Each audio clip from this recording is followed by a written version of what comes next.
উপস্থিত সম্মানিত, আমি আপনাদের বক্তব্য শুনলাম এই লাইব্রেরি সম্পর্কে। আসলে লাইব্রেরিতে আমি আসি সেই 1990 থেকে আমি রমণী স্কুলের ছাত্র তখন ছিলাম। তো প্রতিদিন সুন্দরভাবে আসতাম, স্পেশালি আমাদের সময় কলেজে পড়ি, আমার খুব এনজয় করতাম। তো লাইব্রেরি উন্নয়নের সবার প্রস্তাব আমি শুনলাম, অপিনিয়নগুলো খুবই ভালো লাগছে। তো আমি লন্ডনের লোকাল গভর্নমেন্টের এডুকেশন কমিটির আমি মেম্বার। আমরা অধীনে আমরা যে লোকাল কাউন্সিলের অধীনে যতগুলো পাবলিক লাইব্রেরি আছে এগুলো ম্যানেজ করে আমি এজ এ মেম্বার আরও আছে।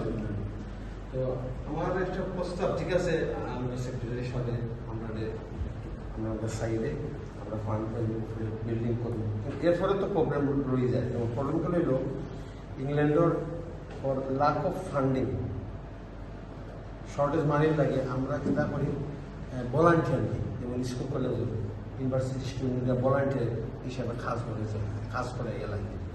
আমরা দেশে ভলান্টিয়ারিং সিস্টেম নাই।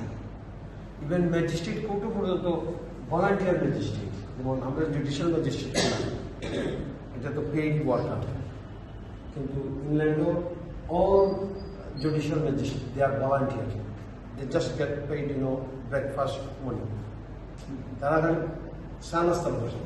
তো আমার প্রস্তাব হলো আমরা যদি একটা প্রচারণা চালাই, স্কুল ইউনিভার্সিটি স্টুডেন্টরা তারা কেন ভলান্টিয়ারিং করবো না, ভলান্টিয়ারিং করলে পরে আমরা লাইব্রেরিটা আরও চলার সম্ভব। আর আমরা সকল নিজের প্রতি আরও একটু নজর দেওয়া এবং লাইব্রেরি মেম্বার বানানো উচিত। সবাইকে ধন্যবাদ।